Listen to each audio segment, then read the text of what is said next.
This program contains graphic violence and sexual situations. Viewer discretion is advised. No!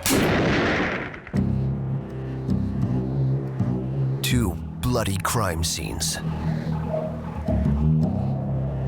Dozens of empty graves. Someone was going in and digging up corpses. A sick obsession with mother. And a suit of human skin. He starts putting on female skin, female breasts, actual breasts. A plot from a Hollywood horror film? This is a terrifying true story. Monsters are real. And the scary thing is they look just like you and I. The actual events that inspired the movies Psycho, Silence of the Lambs, and many more stories of terror. Behind the Screams.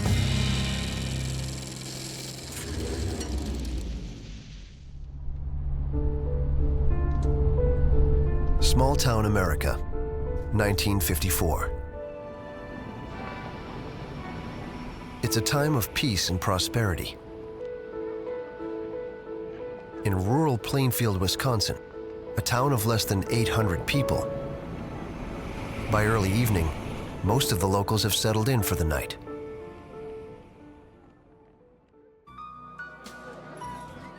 But a dim light still shines inside one local tavern. The owner, Mary Hogan, is busy cleaning up after a long day of work. She's a tough, outspoken woman who can hold her own against drunk and disorderly patrons. There's just one person left in her bar. As he quietly sips his coffee, she goes about her routine. You have enough coffee over there? What she doesn't realize, inside this man, a flame of cruelty and hatred is burning, slowly growing more intense and more deadly.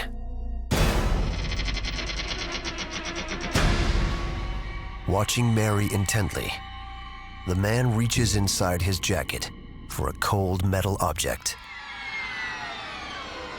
an instrument of death.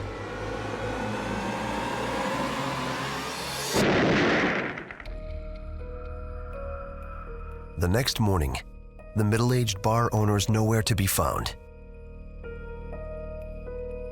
The peace of Plainfield is shattered. It's a crime that will one day inspire countless horror films. A violent attack that sends waves of terror throughout the entire community.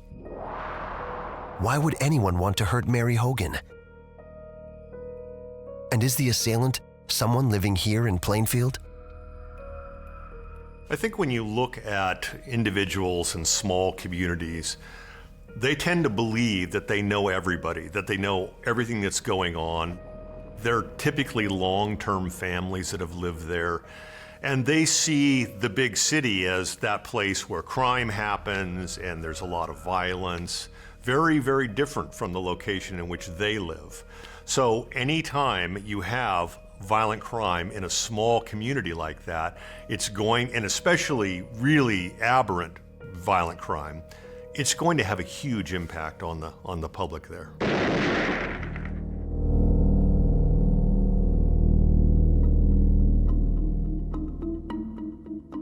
The job of finding Mary Hogan falls on Sheriff Harold S. Thompson. Nicknamed Topper, he's a tough, serious man, a father of 12 children. Although he's a veteran peacekeeper, he's only been assigned as sheriff temporarily. Used to settling misdemeanors and local disputes, violent crime is something entirely new for Topper. Most of these investigators and police officers were appointed. They have very little training, so they don't have any experience working cases like this. It becomes a daunting task when they're faced with a disappearance of an individual.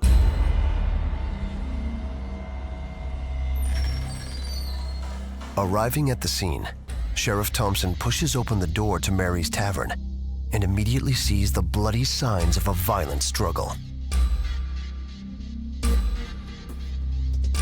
He scans for anything out of place. A cash box lays empty on the counter. But something tells him this is something far more sinister than a robbery. In every crime scene, you have something that is being targeted by the suspect. The problem with this crime scene is that you've got missing cash from the scene, but you also have a missing body from the scene. Typically in a robbery, we're looking for the thing that's being taken. It's going to be cash, it's going to be some sense of valuables, some object perhaps, but when a body is missing, it's clear that the target is not just property, it's a person. Thompson finds a single bullet casing resting ominously on the floor. Clear evidence, the pool of blood is from a gunshot wound. On the bar, a spilled coffee mug sits upright, marked with a bloody fingerprint. Thompson wonders, does this print belong to the killer? A bloody fingerprint at the scene is really important to us because it indicates it's probably been left at the time of the crime. But remember, in the 50s, we don't have the same kind of database as we have today. A fingerprint database is going to be very, very thin, if at all. Without a known suspect with fingerprints in custody, there's nothing to match. Bloody drag marks lead from the bar through the red puddle on the floor toward a door. Outside, the trail ends at a set of tire tracks. Every crime scene hopefully leaves you with some form of forensic evidence. In this particular situation, inside you've got blood smears from the body being drugged, and outside you've got tire tracks. The problem, of course, is you're going to have a series of tires to match the tracks to. So it may have some investigative value for you along the way, but more importantly, it'll have value once you find the guy who has the tires.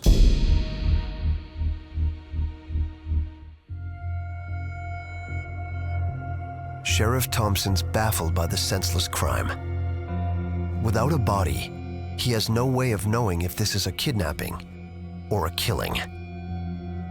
Witnesses who left the bar the previous day say that Mary locked up at around 4:30 in the afternoon. But the evidence suggests that sometime later, she let her attacker inside and made him a cup of coffee. The assailant was probably someone she knew very well.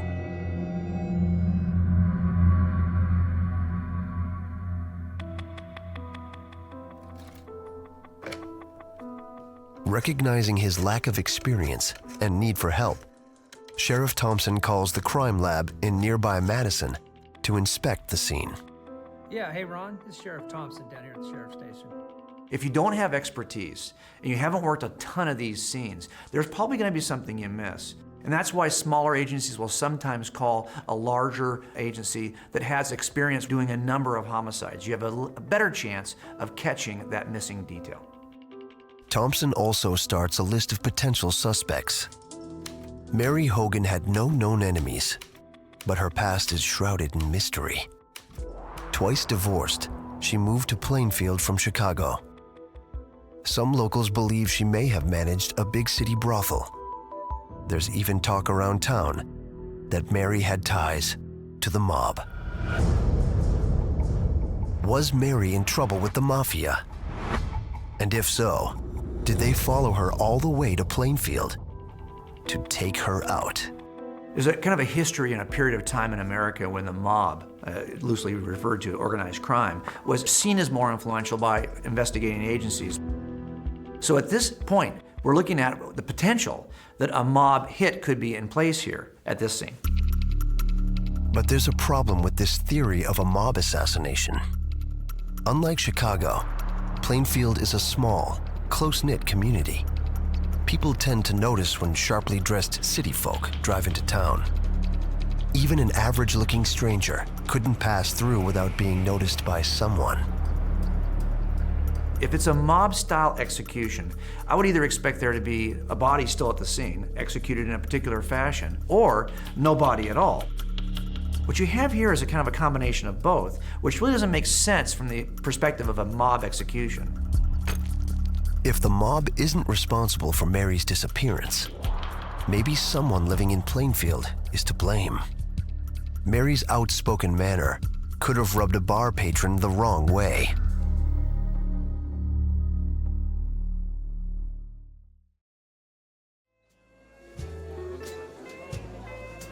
One possible suspect is a tavern regular, town oddball Ed Gein. It's common knowledge in Plainfield that the 48-year-old man had a tough upbringing. His father was an abusive alcoholic, and his mother, Augusta, was an obsessively puritanical woman. She railed against the pleasures of the flesh. You can't trust any of them. And kept her sons at arm's length. A behavior that only made Ed crave her attention more.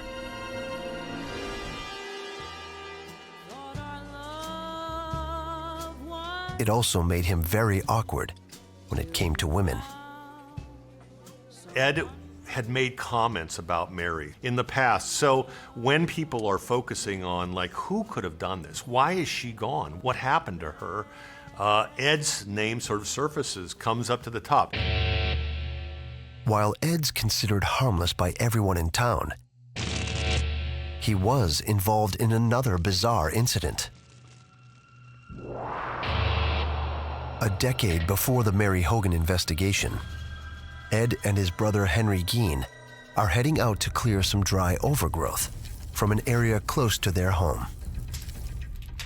The men set a patch of grass ablaze, and as the winds kick up, things quickly get out of hand. They fight to get the blaze under control.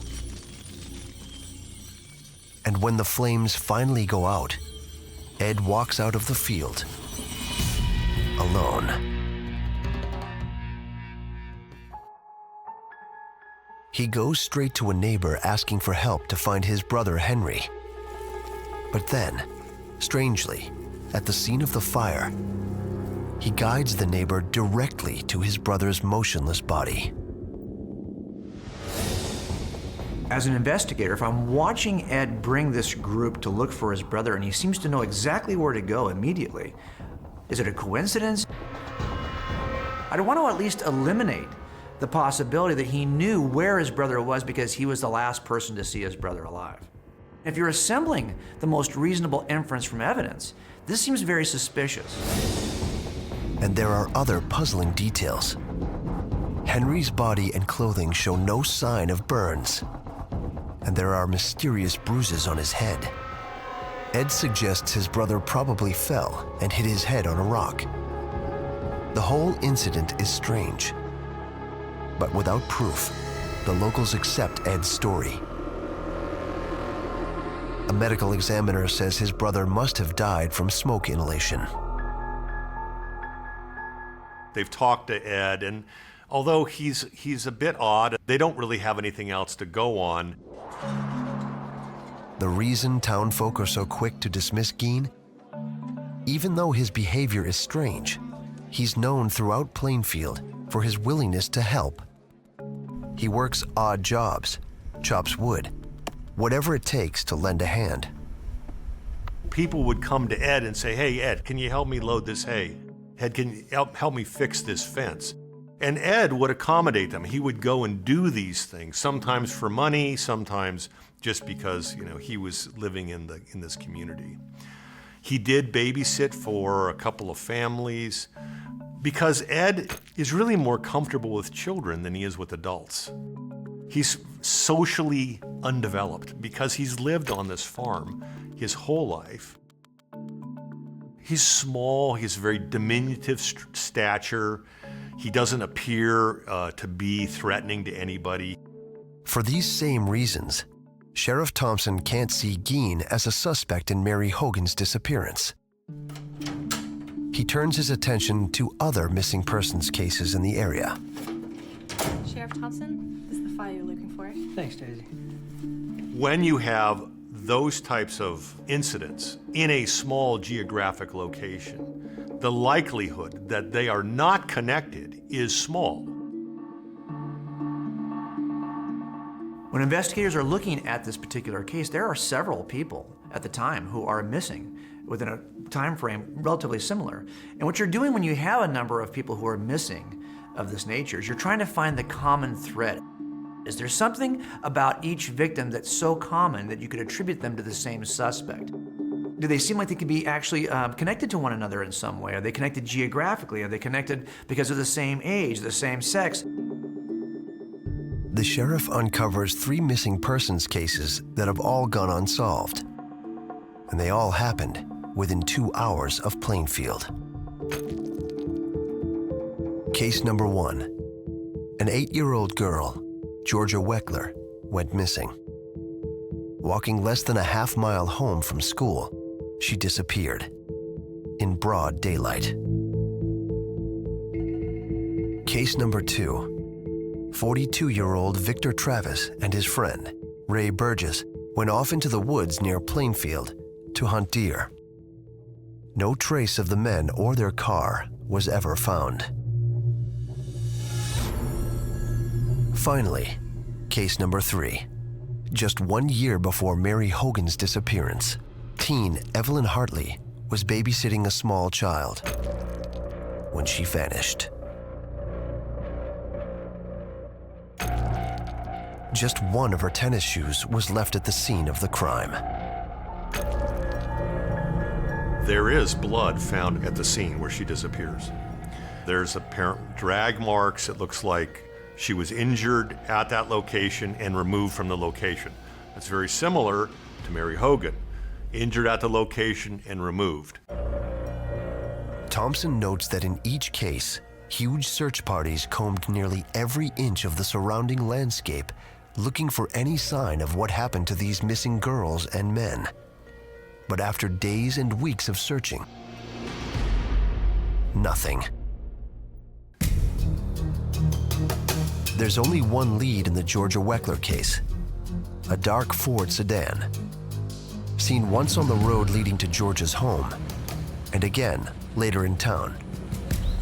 But is this enough to catch a criminal?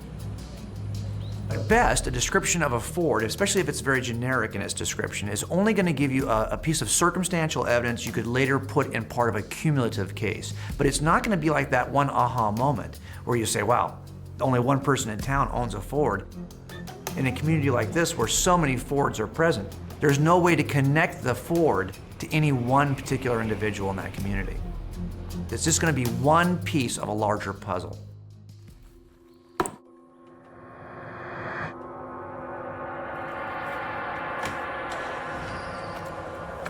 One witness claimed he saw a young girl in the back seat pleading to go home, and a man shoving her down, out of sight.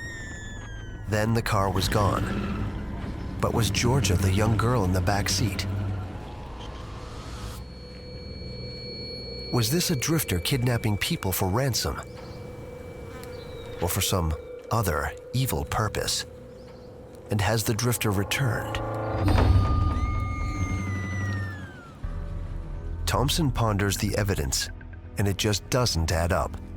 Young Georgia Weckler, teen Evelyn Hartley, the male hunters, and middle-aged Mary Hogan. If one man committed all these crimes, he has no clear method or motive. In this case, you've got a middle-aged woman, you've got 2 young girls, and you've got 2 hunters that are part of the potential missings that people are looking at. And you're trying to say to yourself, well, what is it about these 5 different missing people that is similar or dissimilar? There's a lot of differences here between these 5 missing persons. I think if we were to look at these crimes in present day, of course, we might say that there may be some connection, especially in these small communities. We're talking hundreds of people. They might refer to this as sort of a serial crime. Again, we don't have any bodies, so we don't even know that there's homicides. All we have are disappearances of individuals. We suspect there's been foul play because there's blood at a couple of these scenes, but all we have is that they've disappeared.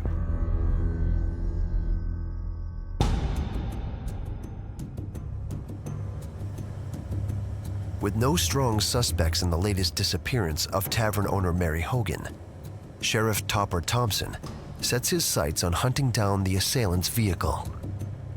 He used it to transport his victim. Matching the tracks found at the scene is the best lead he has. It's not unusual to have a crime scene where you don't have a lot of physical evidence, just a few small things, and you do the best you can with what you have. And in this particular case, we've got tire tracks.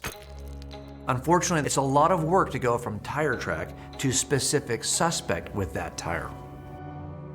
In some ways, all evidence can be divided into two categories. Evidence that leads you directly to a suspect, and evidence that once you have a suspect can connect you to a crime. Tire tracks are more in the second category. I can't use a tire track and immediately tell you who the suspect is, but if you can give me the suspect who's got a car, I can match the car in reverse to the tire track. Thompson goes farm by farm, looking for any suspicious cars, trucks, or people.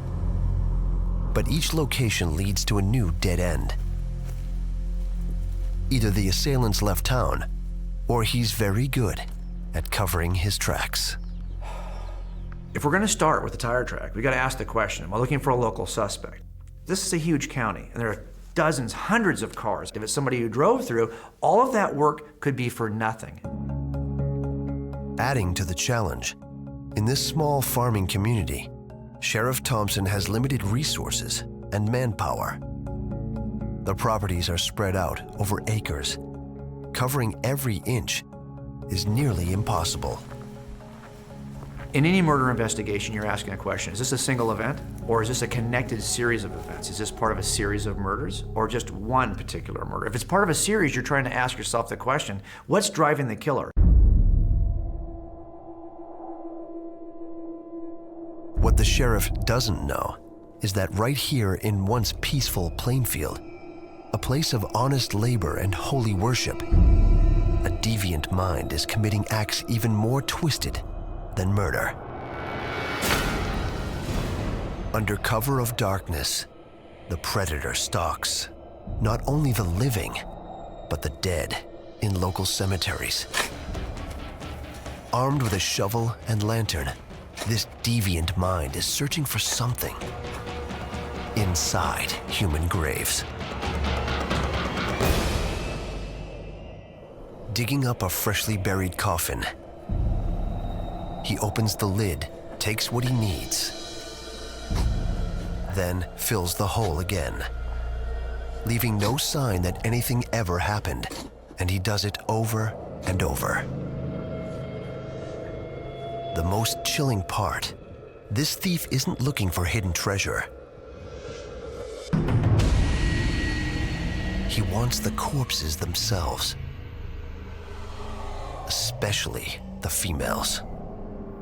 Every theft scene has a target, something that the suspect is interested in, which is why the theft is occurring. In grave robbing, you have to ask the question, what is being targeted? Is it property? Is it jewelry? Is it clothing? Or is it something more sinister? Is it the actual body that's in the grave? In this particular case, it doesn't appear that property is the target. Instead, it's the bodies. He's a selective thief. He's stolen whole bodies before, but sometimes he takes just an arm, a leg, or even a head. What macabre purpose could all these dead bodies possibly serve? Digging up corpses suggests some kind of paraphilic behavior, whether it's necrophilia, having sex with the bodies, whether it's voyeurism, wanting to look at the dead bodies. In this case, the bodies that were being dug up were basically middle-aged women. So we've got a certain type of individual that's being dug up. These nightly activities have gone unnoticed for years. The thief only visits fresh graves, leaving them just as he found them. It's an act no one could possibly believe is happening in Plainfield. But things will never be the same in this town, ever again.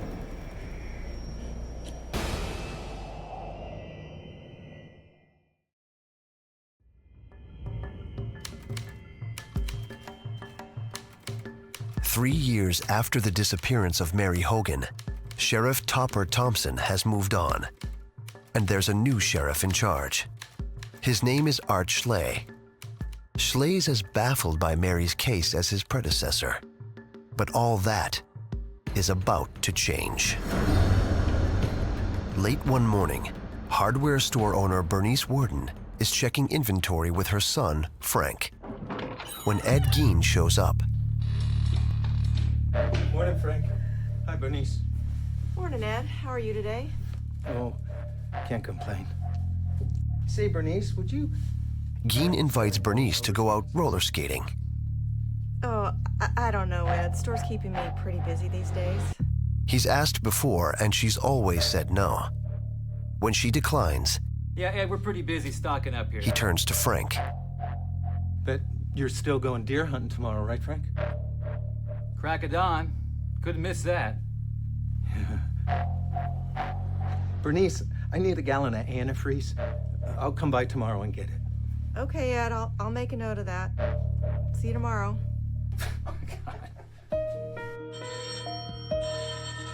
Around 4 o'clock the next day, So Schley. Art, it's Frank. I need you to come down to the store right now. Oh, Frank, calm down. What's going on? Sheriff Schley gets a panic phone call from Frank.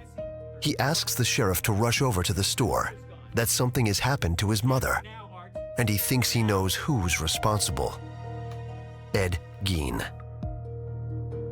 I need you to get down here right now, Art. All right, Frank, calm down. I'll be there in a second.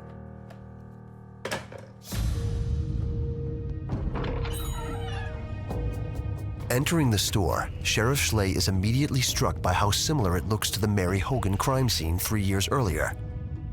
Something's wrong, Art. Look, there's blood on the floor. Frank tells Schley when he got back from deer hunting, his mother was gone. The cash register was missing, and one of the rifles for sale had a spent cartridge still inside the chamber.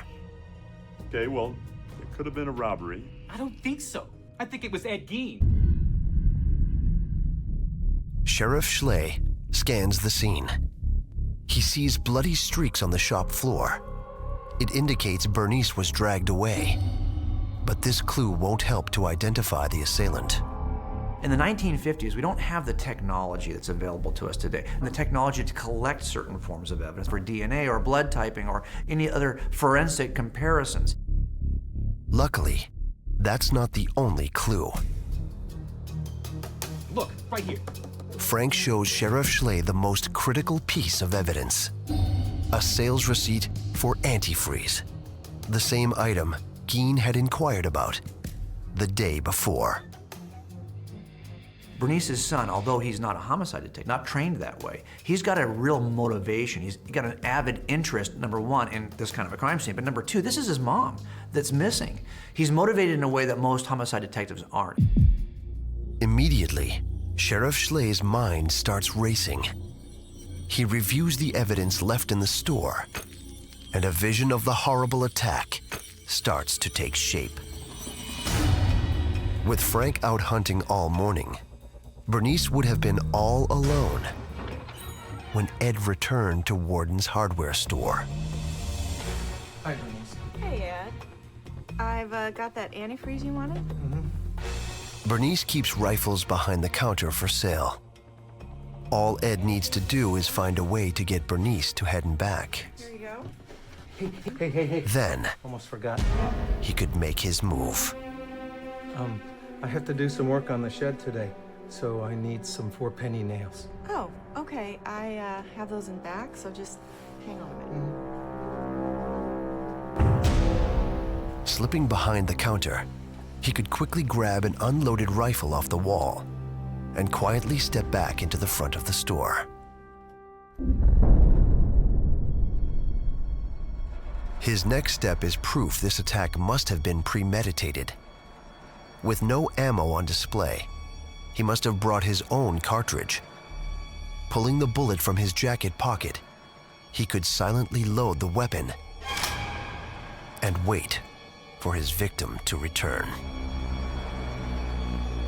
Okay, Ed, I got the nails you wanted. How many of them you... As Bernice made her way to the front of the store, she had no way to know. Ed Gein was seething with anger. You should have gone roller skating with me, Bernice. Ed! No!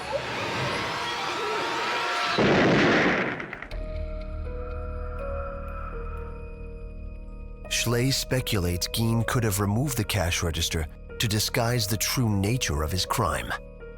The same trick used before when Mary Hogan vanished. But are the two crimes truly related?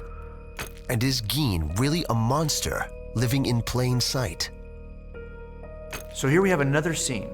A missing female, gunshot wound, blood at the scene, the body is missing. Very interesting and very distinct MO, and it's very similar to what happened to Mary earlier. These two crimes appear to be connected. Immediately, Sheriff Schley picks up his partner, Dan Chase, and the hunt is on. The officers quickly locate Gein outside a neighbor's home.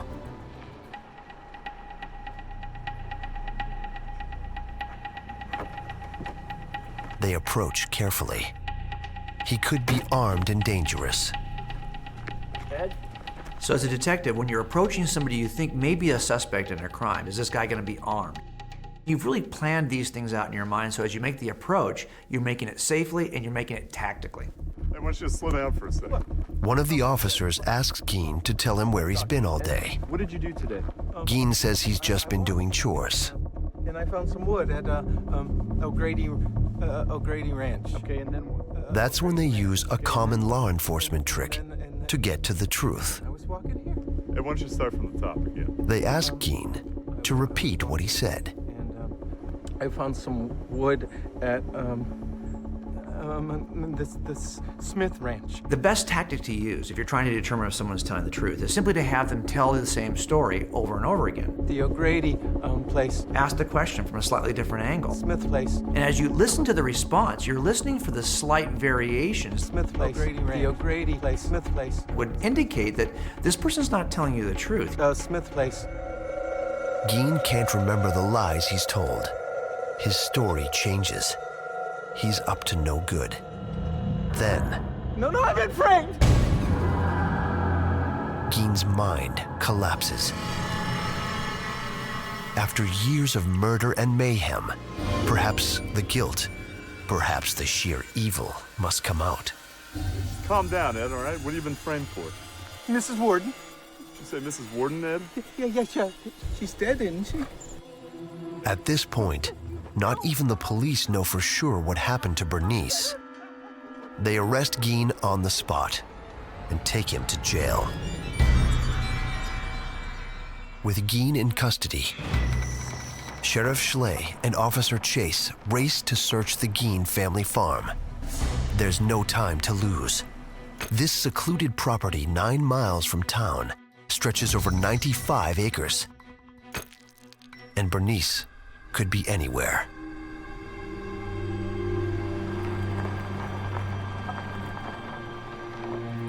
They begin just a short drive off the road at Ed Gein's very dark and forbidding home. Many of the local children believe it's haunted by an evil spirit. They have no idea how right they are. The officers slowly move toward the building, looking for a way in. They can actually enter the residence if they have a sense there's a possibility that somebody's still alive, is injured, is in dire need of help. It's exigent circumstances. That's the motivation they have to actually enter the house. They notice a shed in the back of the home. Schley can see the door only has a rickety latch. He lifts his foot up and kicks hard. You ready?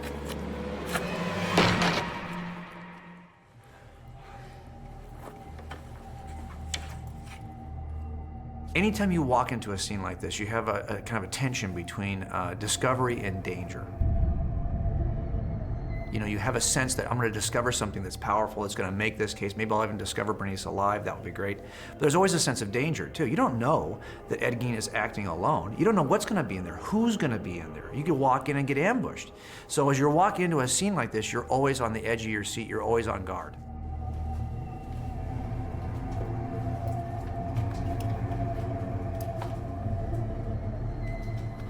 The officer's flashlight beams reveal trash everywhere.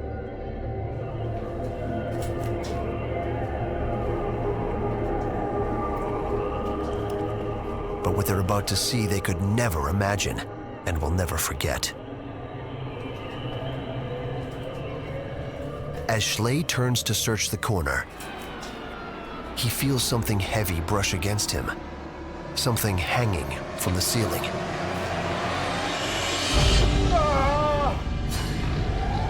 It's a human body. Oh, God.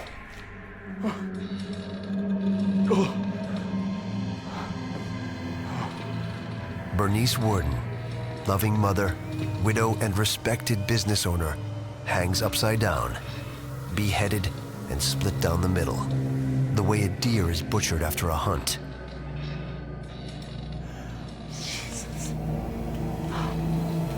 It's the revolting act of a sick, perverted mind.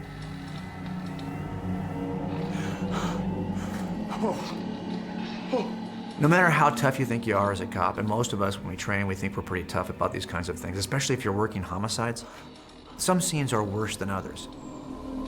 And here you have the most horrific scene, one of the worst scenes in the history of homicides. He reacts like probably most of us would, runs out of the room and throws up.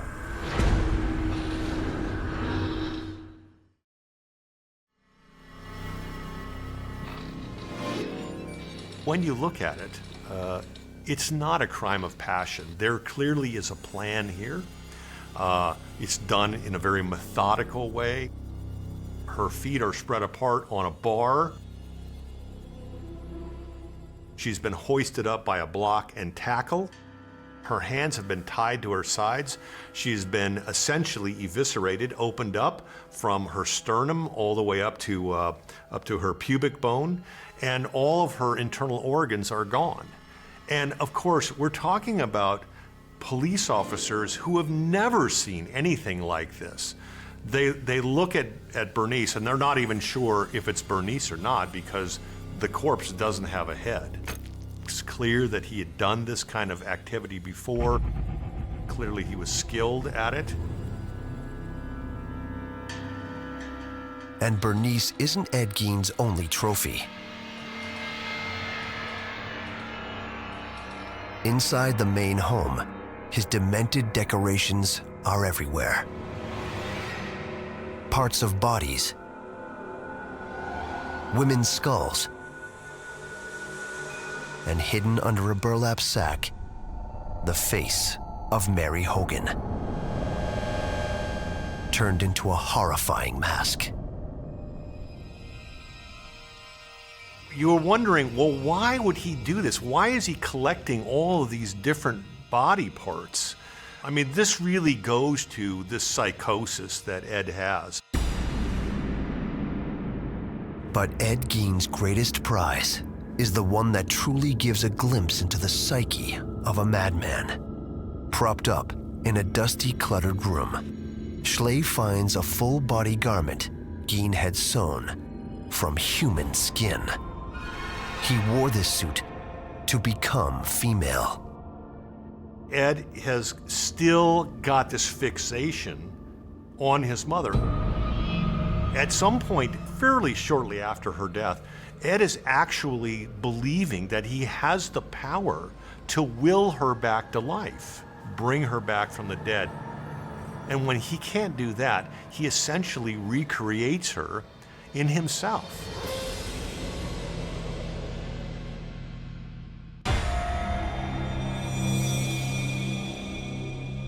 He starts putting on female skin, female breasts, actual breasts.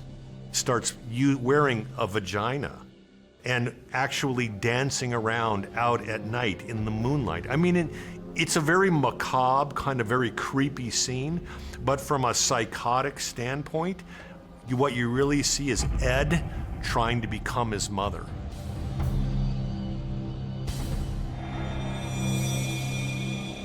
Seeing this house of horrors, Sheriff Schley comes up with a possible motive in the murders of Mary Hogan and Bernice Worden.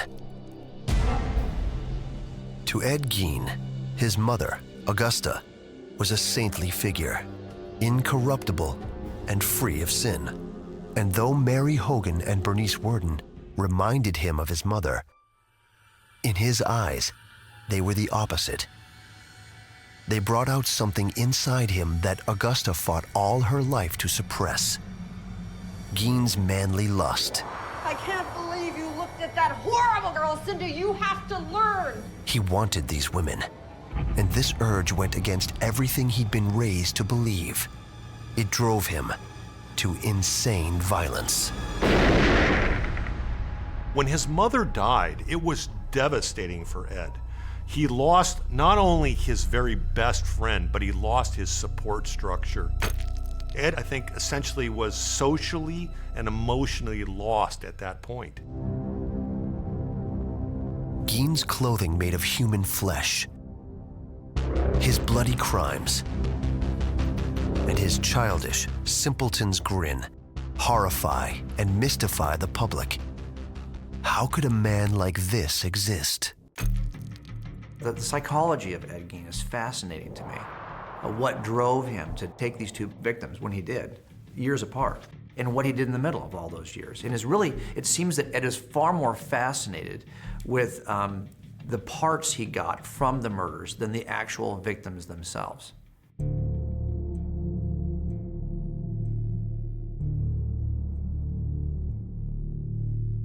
Clearly, Ed is psychotic. He has serious mental health problems.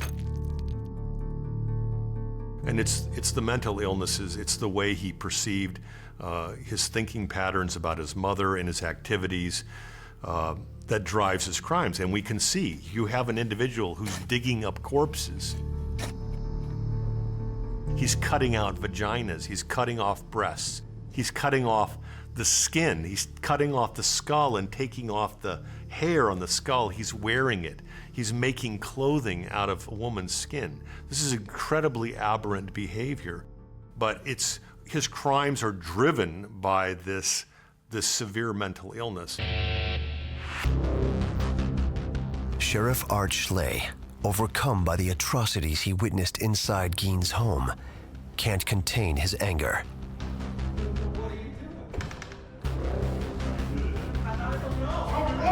He attacks Gein in his jail cell, repeatedly slamming him against a wall, hoping he can force Gein to confess to murder. He never does. Gein maintained his innocence throughout the murder trial. In court, he claimed he killed Bernice Worden by accident, that the sight of blood made him faint. He couldn't recall how she came to be hanging in his home. So where did he get the huge array of human body parts police found in his home? He says he pulled them from local graves. He's admitting to the police that he has engaged in digging up corpses from local cemeteries. Some he took with him, some he returned, some he removed body parts from, some he was skinning, but he's engaged with these dead individuals, all women. And it's so unusual for people because for the time in 1957, the baseline of behavior isn't what we have today. We don't have 24-hour, 7-day-a-week news. And it was so unusual, so bizarre, that it just captured the national audience. Although he was ultimately found guilty of murder, he never saw the inside of a prison cell. Labeled insane, he spent the rest of his life in a mental institution. There are only three things that motivate any homicide: financial greed, sexual or relational lust, and the pursuit of power. But there's a fourth category we have to assess, and that is just crazy. Is somebody so insane that they're not even motivated by anything? They're just doing it without a motivation because they're crazy. This is something we have to assess, especially when we come to trial. Were they able to make free choices, and they were driven by one of these three things they could have resisted, or are they just so crazy they couldn't make a free choice? I think that he was very mentally disturbed. And there's no question when he is interviewed by a number of psychiatrists and psychologists that they all are in agreement that he is psychotic. And they describe him as schizophrenic, which is clearly, I think, the case when you look at Ed Gein's history.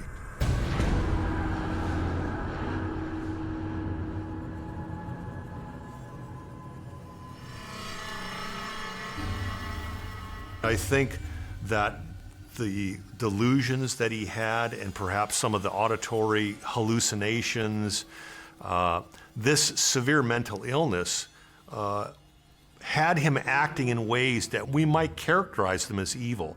But I would say that when you're talking about psychopaths, people who understand the difference between right and wrong and simply choose to do wrong, that is probably an individual that I would describe as more evil.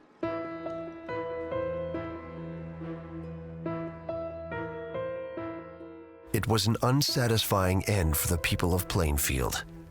With no way to strike out at Gein the man, they wreaked their vengeance on Gein's family home, burning it to the ground.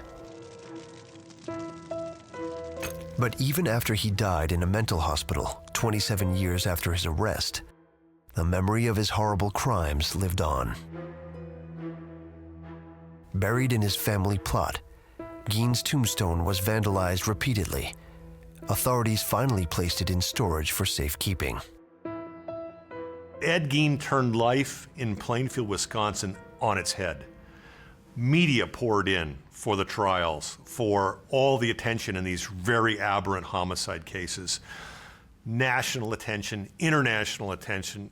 The world had its eye focused on Plainfield, Wisconsin and the residents there. They were never going to be the same because in their minds and in their hearts, they realized, can I really know if there's not another Ed Gein out here? Someone that I know who could be doing the same thing? The attention from 1957 to present day never left Plainfield, Wisconsin. It always has that moniker as the city that grew the monster Ed Gein, the psychotic monster that was digging up graves and cutting up women and wearing women's clothing and, you know, a house full of vaginas and breasts and lamps and chairs made out of human skin. That community will always be known for that and not for the people that were in the community. And I think that was very difficult for them to deal with. They never wanted that focus. But the legacy of Ed Gein will never die. He put a face on true horror. And the most shocking thing is how plain and simple that face of terror truly is. Monsters are real. And the scary thing is they look just like you and I. In 1959, just 2 years after Gein's arrest, Wisconsin native Robert Bloch published the book Psycho. In it, the main character, Norman Bates, obsessed with his late mother, kills victim after victim in the small town of Fairvale. The film adaptation of Bloch's novel is one of the most famous horror films of all time. And behind it all is Ed Gein, a man who could have gone unnoticed by the world if it weren't for his sick appetite for female flesh and a bizarre obsession with his mother.